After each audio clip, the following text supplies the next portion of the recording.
Hello, Hello, we're back Hello. again with, with a guest this time.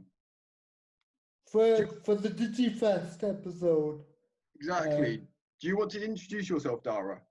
Peace and blessings, everyone. My name is Dara Baldwin, and I am the Director of National Policy for the Center for Disability Rights over on the pond. I live and work in Washington, D.C., D.C. Stay Hood, D.C. Stay Hood, D.C. Stay Hood. And I'm very honored and looking forward to this conversation. In my work, first of all, I work from a place of ending systems of oppression and ending racism.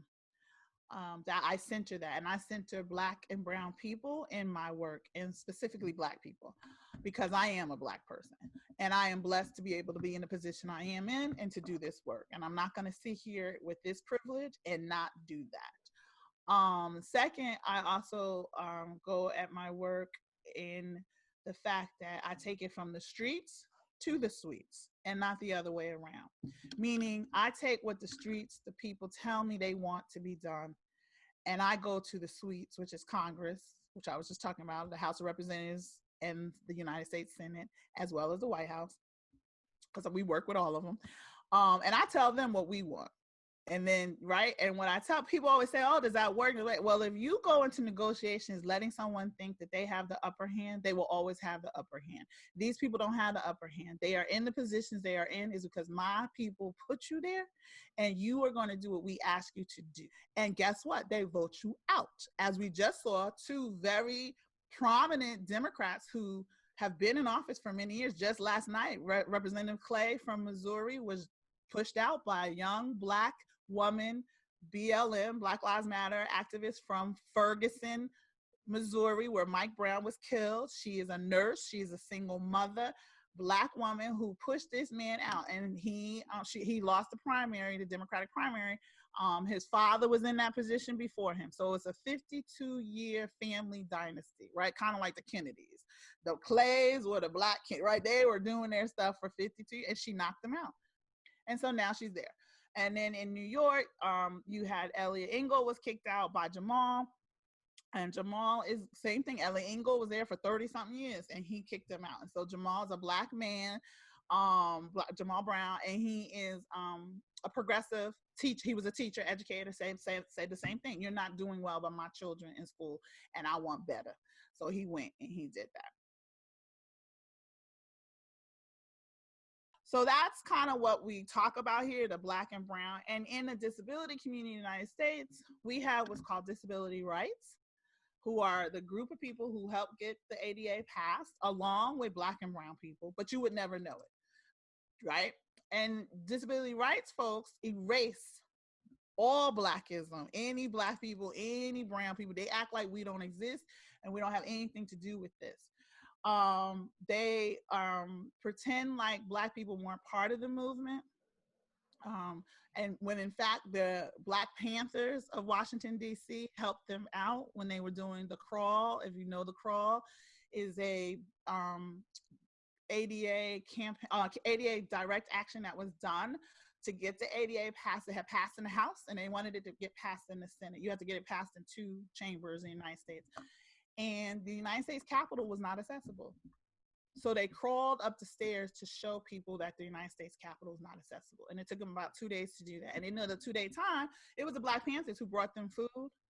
It was the Black Panthers who brought them their chains when they chained themselves in the Capitol, and you'll see those pictures. But you never hear that. Every disability rights book, every documentary is from a white perspective. It's from the white.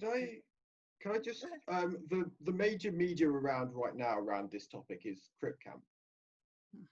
And I was interested to hear your opinion on it.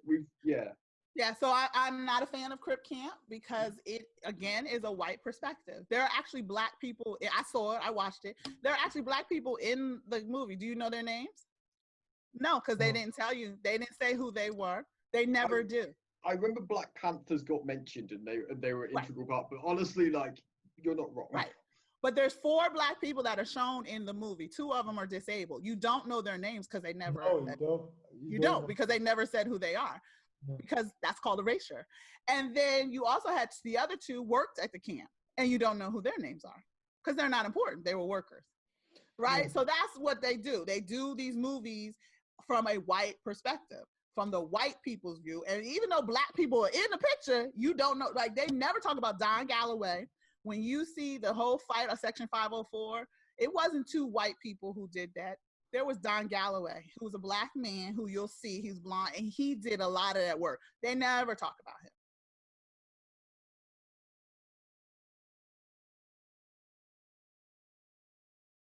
That's a part of it. In the disability rights section, and when they fight for it, they fight for accessibility. Don't get me wrong, we want the polls to be accessible.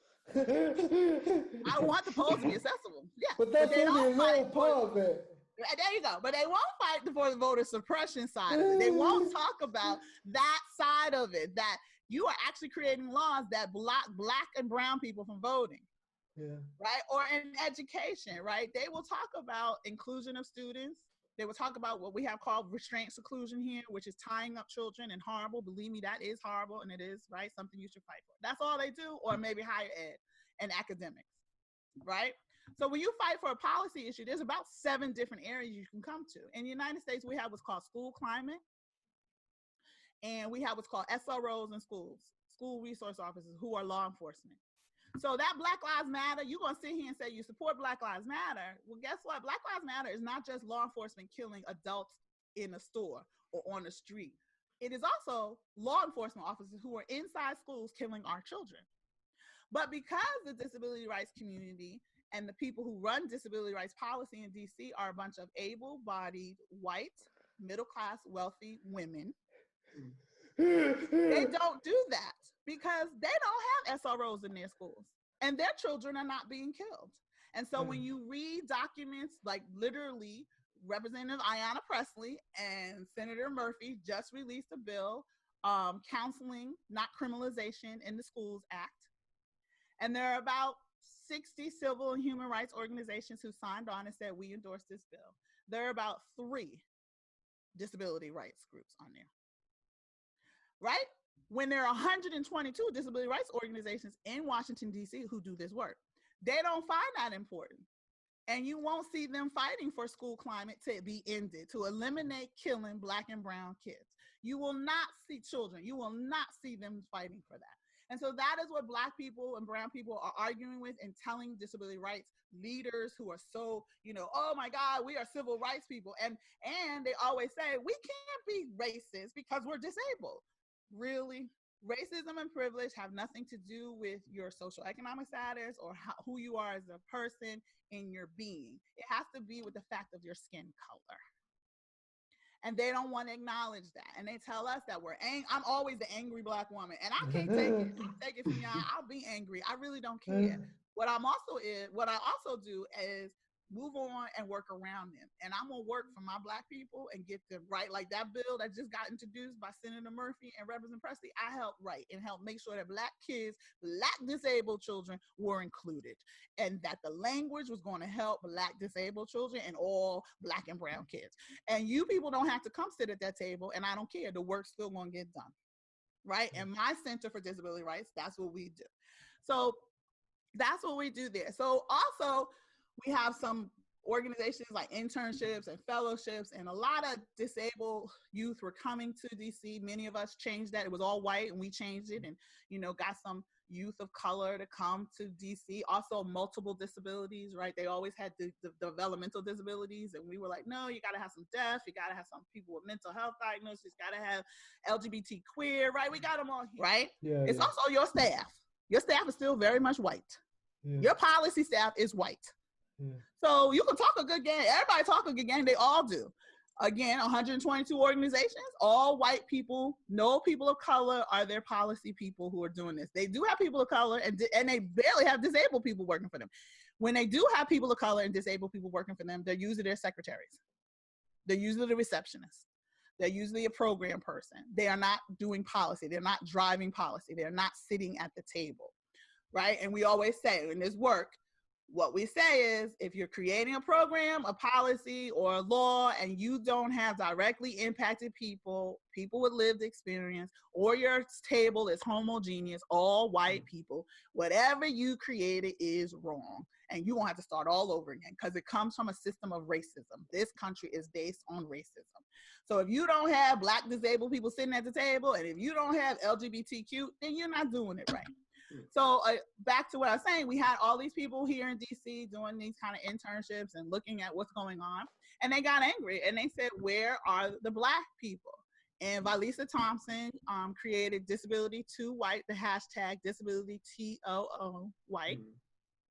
Back when, about 3 years ago, I mean, almost 4 now, when they had Oscar to White. The Oscars are too white. She said disability. Like, that's what she did, right? So Valisa Thompson did that, my girl. And that hashtag, you know, still around, still having the conversation, important, very important conversations to have. You should follow Valisa on Twitter and all the social media. She's on everything, Facebook, and writes really good articles and things.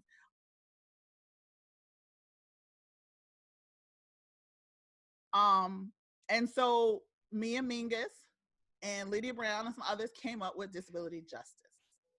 And what disability justice is based around Black and brown people, and right, that whole erasure that they did, that, you know, you try to work with people and they won't come around. Stop working with them. You got to create your own and do your own, right? So disability justice has 10 principles, and you can Google disability justice and it'll come up, the 10 principles. The first one is intersectionality. And the 10th one is collective liberation. You will never see disability rights organizations do number 1, intersectionality, or the 8, 9 in between to number 10, collective liberation. They don't believe in that. They don't see it happening. You can't, first of all, they claim they want to do intersectionality. And now all of a sudden they're doing intersectionality. And you can read my blog where I said, you know, nothing stays the same except for the disability rights community, because someone tried to tell me they were doing intersectionality and all I could do was laugh. I said, this is so funny, because you can't do intersectionality with all white people. Yeah. Intersectionality is a critical race theory started by Kimberly Crenshaw, you know, coined by her. A Black woman, based on Black women, back when she did it, from a law case that she looked at by General Motors, when Black women were being paid even less than Black men. And this is right, that was the intersection. Now, I'm Black and a woman and still being treated worse than Black men. And so through the years, other people have come on, you know, we add that in and we say, okay, like I was saying before, your multi-marginalizations. You can be a Black trans woman, for refugee, formerly incarcerated, right? And have all of those marginalizations on your life. So that's intersectionality. And intersectionality, right, is coming from a critical race theory lens to do the policy. And I just told you, these white folks can't do that. They're not coming at the policy that is affecting Black people because there's a bunch of white people sitting at the table. You can't do that. So you can't have intersectionality till you incorporate and actually admit, right, that you don't have the right people at the table. And then number 10, the collective liberation, as we were just talking now, in the disability community, you also have these silos. There are only 3 national groups who actually do cross-disability work, which means they work for all disabilities. That's the independent living centers, the PNAs, which are protection and advocacy programs. Those are the civil rights lawyers across this country. And another national organization that does it. The rest of those groups work specifically for their group. ASAN works for autistic, right? ASAN, right? That's a developmental disability. Boom. National Federation for the Blind works for the blind, right? NAD, National Association for the Deaf, works, and there's nothing wrong with that, right? You should, right? Because that's your specific disability, fine. But what happens is when you put forward your group before others, that's a problem. That's not collective liberation. And again, I just wrote a blog this week. My blog this week is on the ABLE Act, which is a law that helps developmental disabilities, people with developmental disabilities. It did not help all disabled folks. In order to open an ABLE account, which is a financial stability kind of account, you have to have been diagnosed with your disability before the age of 26. Those are developmental disabilities, or, you know, if you got in a car accident or something like that. Most people don't find out about their disability, or don't, you know, they get onset disabilities later in life. And so those developmental disability groups got together and said, we are fine with that. Cut those people out, just pass this bill, because we want our people to be able to open ABLE accounts. That's not collective liberation. You would have sat and said, okay, no, hold on. And let me tell you, we were on year 10 of trying to get that bill passed. So really, you can't wait another 2 years, or to say, let's do this. And the promise was, okay, from Congress, we will open it up and create, you know, make it longer, make 26 go to 40 something. And here we are 6 years later, 3 Congresses, still has not happened. In fact, they created 2 new laws that strengthened and helped out those developmental disabilities, with the able to work and able to financial planning, and still left out the other groups and still don't care. And again, when you look at the letters that support the Able Age Adjustment Act, you will not find those developmental disability groups on the letter saying, yeah, you should pass that, because they don't care, because they got what they want. I mean, so that's how disability rights works. Disability justice is saying, no, we all are lifted together.